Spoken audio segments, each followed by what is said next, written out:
Hello everybody, Spooky Sandwoman here. Thank you for checking out episode 16 of Seduce Me the Otome. Anyway, we had the party last night. Malik showed up. He tried to do some stuff.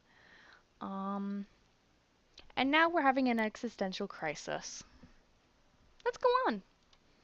I promise to be with you forever. You're so important to me. I swear I'll give my life to you. Please, let me love you. I'll be by your side, always. I can't imagine living without you. I want to be with you. I love you. Slowly, I opened my eyes, letting the voices of my dream echo in my head and force me awake. I rubbed my eyes before sitting up and looking at my clock. 7 a.m.? Why am I up so early? I fell back onto the bed and closed my eyes, trying to get back to sleep. However, something kept me awake. Why? It's too early to even be alive. I gave up and sat up, staring at the fireplace from across my bed. A sigh escaped from between my lips before I threw my legs over the side of the bed. What to do at 7 a.m.? Explore the house? I decided it was a good idea to wander around the house. I never really explored it much as a child, so there were bound to be some new surprises. Well, come on, feet, let's go on an adventure. I don't talk like that. I stood and exited my room, hoping that the boys were still asleep. I began to wander the halls on my end of the house, opening each door to find out what room each door led to. Quickly, I found an old office. Ooh, maybe I'm going to learn about how Grandpa knew about magic. I found an old office. A desk and chair sat by the far side as a large bookshelf of documents and memorabilia donned its nooks and crannies.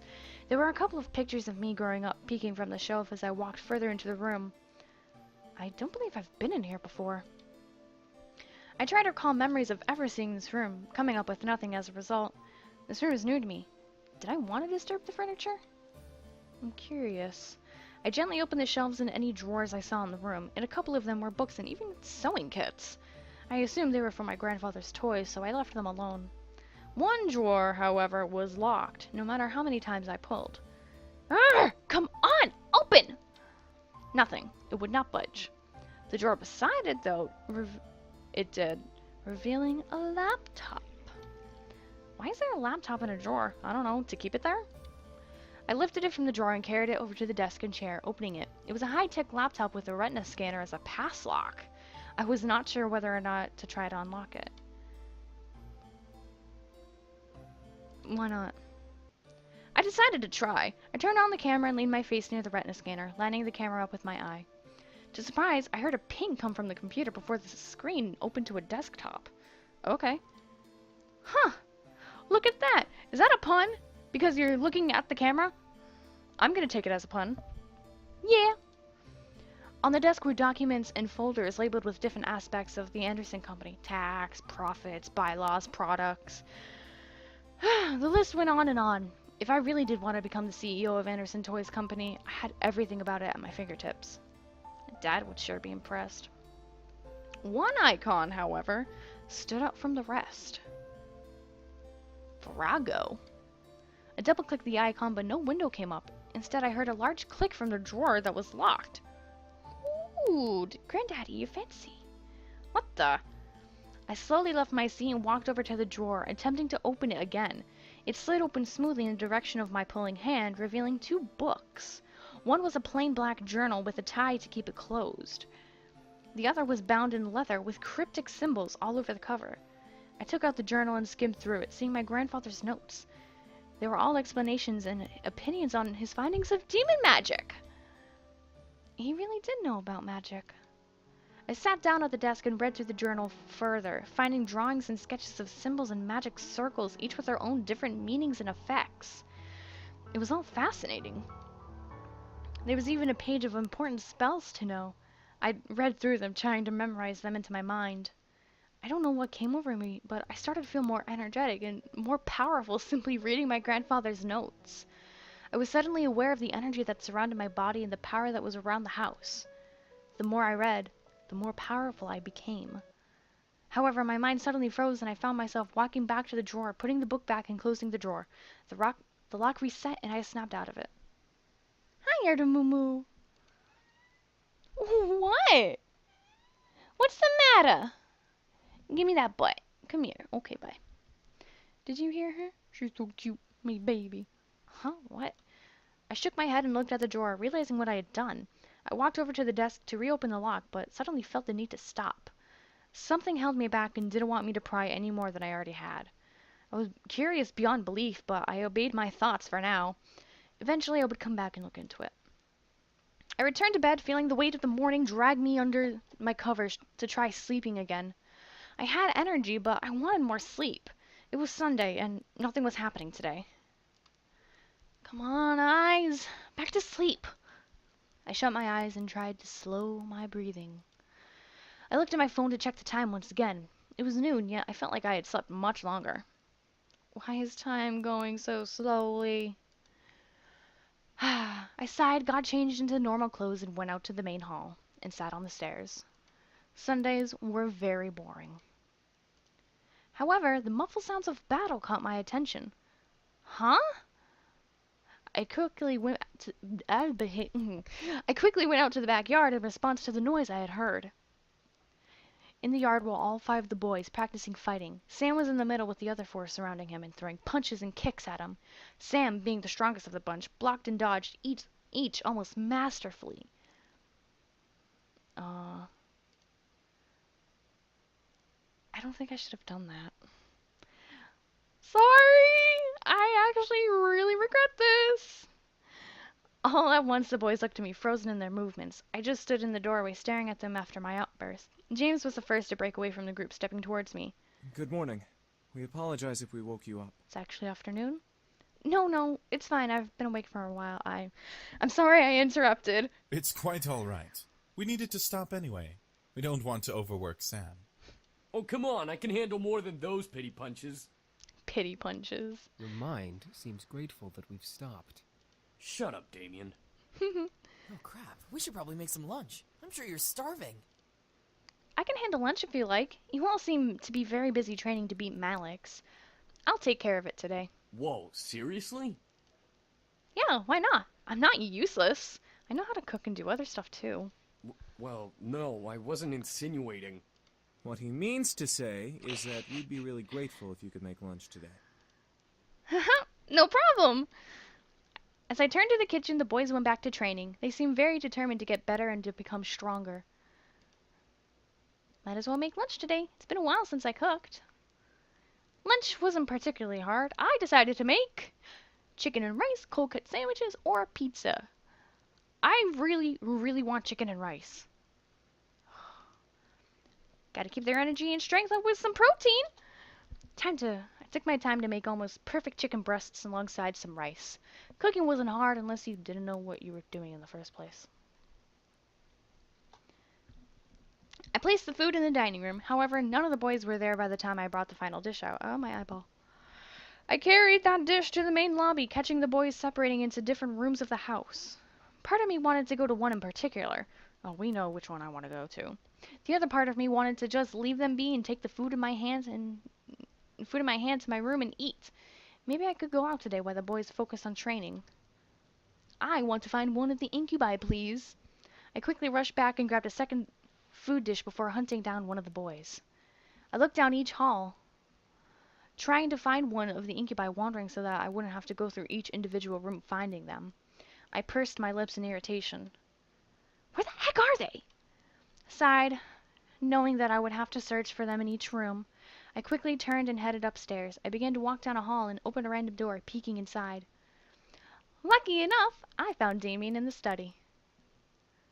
Damien was in Grandfather's study, which I had explored not long ago. Despite only being here for a short time, Damien looked like he knew this room like the back of his hand. Damien was gazing at the pictures and books on the shelves, almost looking lost and dazed. It was almost adorable, but I could sense a small hint of sadness in his eyes. Damien? Huh? Oh, hello. Damien turned and gave me a gentle smile, as if he was doing nothing as I came in.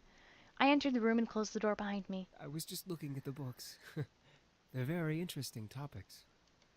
Huh? I looked over at the shelf and skimmed over the spines of each books. They were all books about business and psychology, all ranging in thickness. Some crossed over and brought the two topics together, while others were strictly one or the other. Did my grandfather read and study all of these? They seemed used, but they were covered by a small layer of dust. Do humans really study this much? Occasionally. Depends on why we're studying. What do you mean? Well, if we are interested in a topic, like business, we learn what we can because we want to know more. Are there things you can't study? Nope. There are books and stuff about anything and everything. Even the demon world? Maybe, but usually those books are considered fiction or religious theory. It was almost cute to talk about learning with Damien. I guess learning was different in the demon world, but telling him about learning was almost like telling a child the meaning of life. I felt myself become a little wiser as we continued talking. Humans can learn anything? At any time? Mm-hmm. We have libraries and bookstores full of books we can read. Humans have the freedom to learn anything. I looked at Damien in confusion. He seemed to look jealous. What about demons? Can't they learn what they want? Damien shook his head before looking down at his feet. Motorcycles! Demons don't have schools to learn from like humans do. Everything we learn comes from experience or verbal mentoring. Books are only permitted to be read by higher nobles. Oh. I stared wide-eyed. There were no schools in the Abyssal Plains? That seemed so unreal, yet in a way I wasn't that surprised. The only ones who have ever touched a book are James and Eric, since they're the oldest. Sam and Matthew chose not to read. Are you the middle child? And what about you? Damien stood silent for a bit before sitting on the ground, leaning against the large desk in the room. I decided to follow and sat beside him. You brought food? Oh, yeah, I brought food. Here. Thank you. You're welcome. My phone just vibrated. Damien took his dish of food and began to politely eat. I followed suit. It was painfully obvious that he was dodging my question. Did I want to know? I was very curious. It says ask again, so I'm gonna ask again. I was curious, so I had to ask. However, Damien looked at me, stopping me from opening my mouth. Because I'm technically not a noble at all. I tilted my head and raised an eyebrow in confusion. Not a noble? But aren't you all brothers? If the others aren't nobles, that would make you one. Damien looked to his dish with a sigh. I suddenly regret for asking and pushing the topic. Before I could apologize, Damien spoke. We are all half-brothers. We only share the same father. Our mothers are all different. James, Eric, Sam, and Matthew all had noble mothers who are now queens.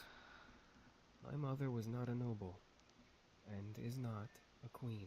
Suppose that makes sense why they don't really look the same. I could see sadness in Damien's eyes. I bit my lip. I shouldn't have pushed the issue. I'm sorry. Damien shook his head, snapping out of his thoughts, and smiled at me. For what? You didn't know, and were curious. It was only appropriate to answer. Still, it was rude of me to pry like that. I'm sorry. I didn't know what to say. Damien only smiled lightly at me before continuing to eat.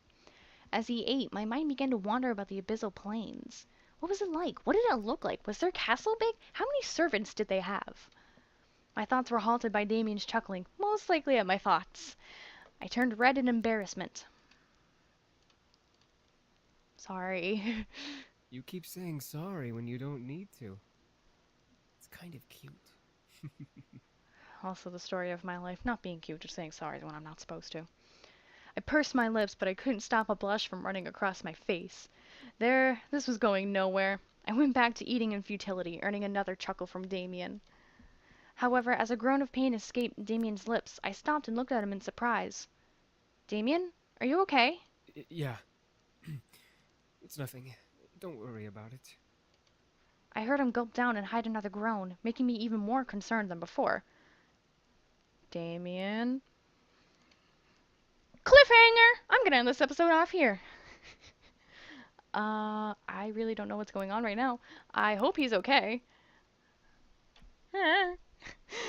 So thank you guys so much for watching. If you enjoyed, go ahead and leave a like and maybe a subscribe. Share with your friends too if they like dating sims. Alright, next episode, maybe Damien will tell us what's wrong? I don't know. Alright, bye-bye!